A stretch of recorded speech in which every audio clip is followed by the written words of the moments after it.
Hello everyone, welcome to this tutorial. Ituturo ko sa inyo paano kayo mag-sign up at maging affiliate dito sa triviabiz.com. Ang TriviaBiz ay isang e-commerce multi-vendor powered by AI. No, isang napakagandang uh, uh, development sa e-commerce industry. So, siguro nabigyan ka ng link, ganito makita mo kung hindi ka pa naka-sign up, mag-sign up ka, pangalan, taga saan ka, tapos yung code automatic na yan, nakalagay dyan yung code. Huwag mong i-delete yan kasi hindi ka mag-register pang walang referral code. So lagay mo yung active email at saka yung password, ganyan. Tapos pag may account ka na, pwede kang mag-login. Yan, login to the Hive.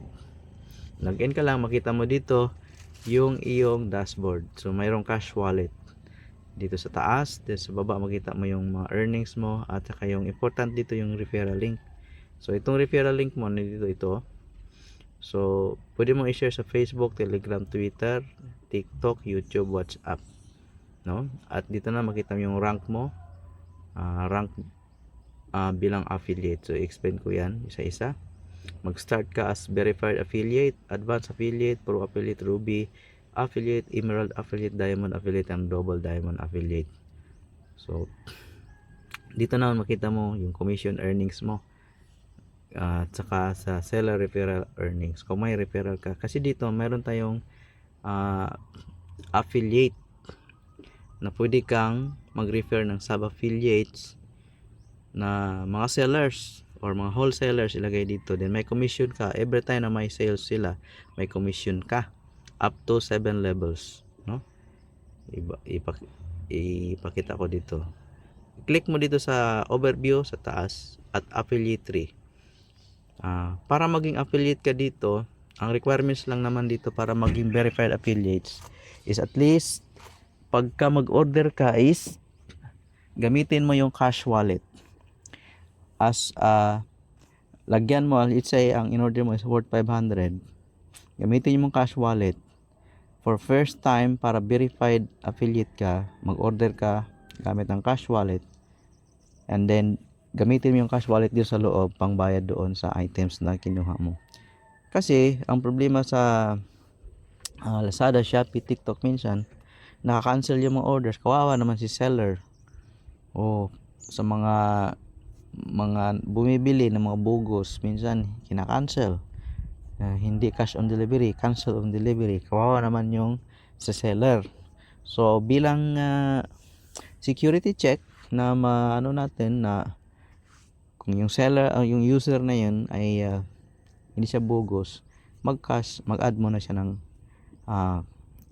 cash wallet dito. Then pag deliver ng items, mayroon namang mayroon namang pwede namang ibalik sa seller kung may depekto yung items. At dito kasi, dito natin na pinaganda yung sistema natin, kasi verified dito ang sellers na hindi tayo basta, although hindi mahigpit ang requirements para maging seller dito, pero bini-verify natin yung mga sellers na talagang tama yung kanilang i-deliver na mga items. At maglilimit tayo ng mga sellers dito na hindi ganun kadami para yung mga sellers na natin ay magkaroon sila ng kita. Kasi pag sobrang dami na rin ng sellers ay kung saan-saan na lang kinuha yung items nila, tapos hindi pa legit. So yan ang problema. So dito sa Beehives tree, makita mo yung referrals mo, no? Dito sa Beehives tree, kung sino yung mga referrals mo sa affiliate network. Up to 7 levels kasi dito ang yung referrals, no? Meron tayong unilevel, up to 7 levels yun. Meron tayong stair step, ranking ito. Pagka nakuha at naabot mo yung quota as an affiliate, not necessarily sarili mong sales, pero yung mga sales din ng sub-affiliates mo, counted yun as sayo. Example, mag-start ka as a verified affiliate, 2% pag nakuha mo yung quota. So mayroon naman yan, nakita mo kanina yung may mga sales requirement doon sa pinaka dashboard, no? Para maging verified affiliate ka. So 2% ka na doon sa mga sales. Tapos mag-advance ka, then mag-pro affiliate maging 8%, maging ruby affiliate 12%, maging emerald affiliate 15%, diamond affiliate 18%, and double diamond affiliate. Ang ibig sabihin diyan, kikita ka ng komisyon doon sa mga sa baba na mga affiliates mo, sa mga sales at mga orders nila na hindi mo alam kasi dahil sa link mo na ginamit, just the link nag-register siya din ginamit niya yung link niya, pasok pa rin yun sa iyo. Hindi mo alam yung kung sino na yung mga tao na yun balang araw. Mayroon din tayong leadership dito, makikita mo rin yung kikita ka ng 2% sa lahat ng mga diamond affiliates mo. Yan, sa line 1 at saka line 2. Meaning sa line 1, yan yung first na affiliate mo, then line 2, second affiliate mo, then pababa ng pababa yan. So, millions ng pinag-usapan dito na sales at commission. Kikita ka rin dito. So, ngayon ay yan dito sa leadership status, makita mo yung anong status mo na as a leader. Makita mo yung income mo, yung commission mo, yung rank mo. Yan. Tapos steer step naman, diyan mo makita yung goal or yung quota, sales quota na kailangan mong ma-achieve. Not for you only, pero pwede rin ikaw, pero not necessarily ikaw, yung lahat ng sales ng sub-affiliates mo. Let's say 10,000 pesos. So, na-reach yun. So, verified affiliate ka na. I-comply mo lang yun within 3 months consecutive. So, verified affiliate ka na. Then, sunod niya, aabotin mo yan. Kasi balang araw, pag may referrals ka na affiliate, dadami din talaga yan. Kasi ganun man talaga sa social media. Mabilis na magpadami ng social contacts. Then, sunod na, pag naging advanced affiliate ka na, mag-pro affiliate ka, which is 8%, 150,000 ang need. Then, sunod niyan is ruby affiliate, 12% ka na dyan. Kapag sa baba mo, mayroon kang 8% na affiliate, so kikita ka ng difference sa 8% sa 12%, which is 3%. Tama ba? 4%, tama. 4%. So, 4%, kikita ka ng, sa 150,000, mayroon kang 4% sa lahat ng sales. So, kung magkano yung diferensya ninyo, yun. Tama ba? 4%? O, tama nga.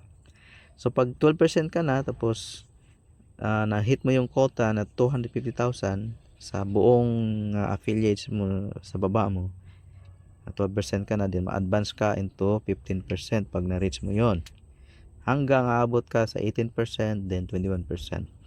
So let's say naman dito sa 21%, may affiliate ka naging parehas na kayong 21%. So dito napapasok yung tinatawag na leadership. Hindi ka nakikita sa kanya ng overrides kasi yung tawag dyan. Kikita ka na ng royalty, which is 2% doon sa lahat ng mga double diamond affiliate. 2% ka na doon sa kanila, kikita ka ng 2%. So malaking pera na rin yan. Let's say 1.5 million, o let's say 10 million. Hindi mo alam na 10 million na yung sa mga sales nila sa affiliates mo. 2% ka lang doon, diba? So meron kang 200,000. Tama ba? Sa 10 million, ang 10% is 1M. Sa 2% is 200,000. Isang diamond lang yun.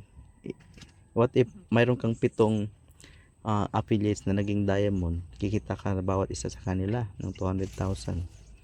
So malaking pera na yung pag-usapan dyan, no? Mula sa mga sales ng products. Okay? So rewards, no? Dito mayroon ka ring makikita na ilan na yung diamonds mo, kasi every items kasi dito mayroong diamonds. Let's say dito sa shop, balik tayo sa shop, every items dito mayroong diamond na makukuha pag deliver ng items. Mayroong 1 diamond, mayroong 2 diamonds, maipon mo. Tingnan mo sa Lazada at saka sa Shopee, napakaliit ng diamonds nila at mga coins. Siguro 1 million coins, 100 pesos, napakaano. Pero dito sa atin, ang 1 diamond is 10 pesos. Dito sa shop page mo, mayroon rin nakalagay sponsored. Dito maganda rin kasi kikita ka sa mga sellers or affiliate na nagpapa-ads dito. Let's say gumastos sila ng 1,000, o kikita ka doon ng komisyon doon sa ginastos nila sa ads dito. Ang purpose ng mag-sponsored ads sila kasi yung kanilang items, yun yung unang makita dito sa shop. Nasa taas talaga sila tulad nito. Yan, nasa taas talaga yung items nila makikita. Tapos yung hindi nag-ads, andun yun sa pinakailalim. So yan ang purpose ng ads. So mayroon din tayong marketplace dito para sa mga gustong parang katulad sa Facebook Marketplace, no? Properties, vehicles, second hand items, property rental, room rental, hotel, mga hotel bookings. Pag mayroon kang kilala na may repair mo na may-ari ng hotel, pwede nang ilagay dito. Ipapabook nila. So ang commission, mayroon na rin dito nakaset na magkano ang commission. Mayroon talagang commission dito sa mga ganyan. Hindi pwede na mag-post sila sa mga ganito na wala kang commission. Mayroon talagang commission. Let's say kahit 10% commission. So let's say ang room nila is 1,000 per night. So meron kang 10% which is 100. Pero na markup or commission, so 100 pesos. Ang pinaka net profit ng Trivia Biz doon nasa 20 pesos. Yung 80 pesos papunta na yon dito sa mga affiliates. So pwede kang makakomisyon ng 30 pesos, 20 pesos. Yan, hindi mo naman pinaghirapan yun Meron din tayong auction dito sa mga gustong ipabidding yung kanilang mga items. Meron tayong auction dito. Meron din tayo dito maganda sa atin. Meron din food delivery tulad sa Grab at saka Food Panda. May kilala kang mga hotel, restaurant owners. No, wala silang website. Pwede mong i-refer dito at ilagay dito yung mga menu nila. At kada may mag-order ng menu nila, let's say burger, mayroon kang makukuhang diamond. Let's say, ilang diamond siya makita mo?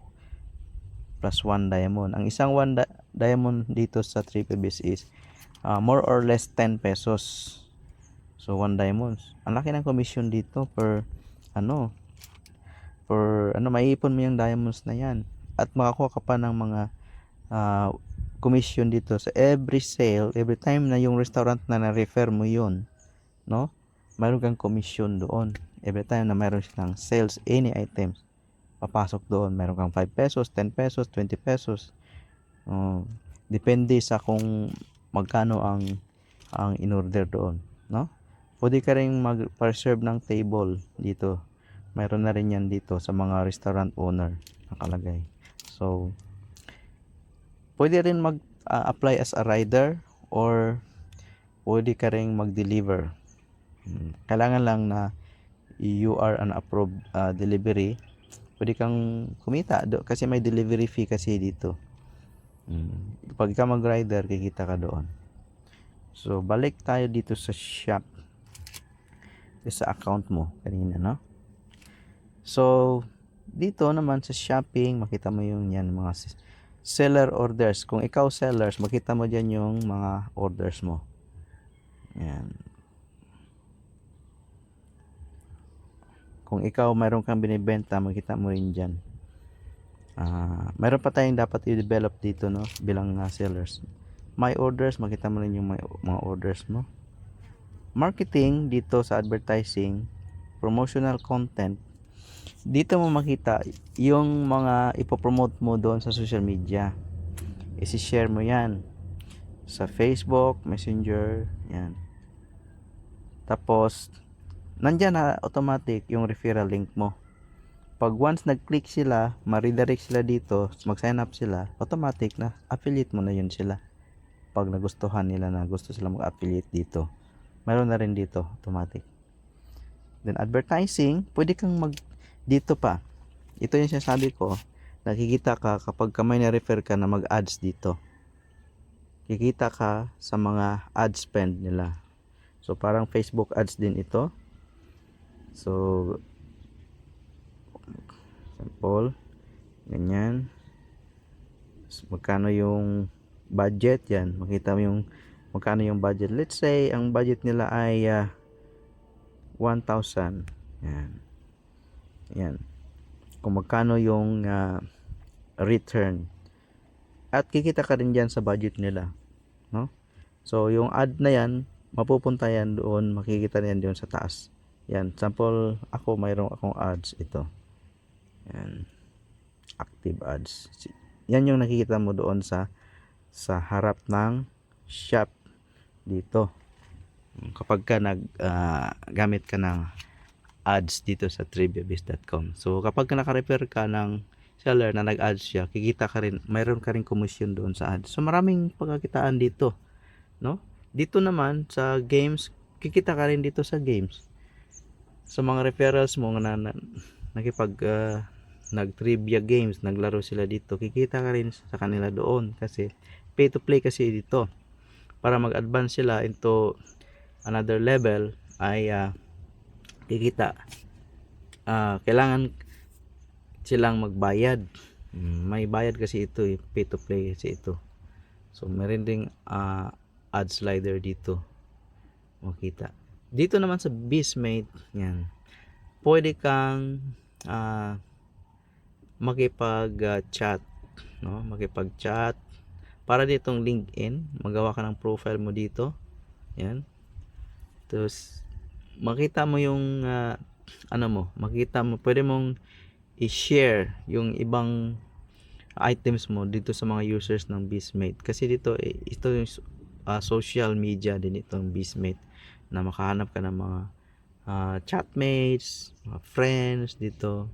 So right now wala pang users masyado dito. So kikita ka rin dito kasi may bayad din dito kag gusto kang ma-expose yung yung profile sa maraming tao. So may bayad din ito at kikita ka rin dito kapag ka nag premium ka. Let's say for example, tingnan mo yung mga ads, no? So lalabas yan dito yung mga ads ng mga sellers. Yan.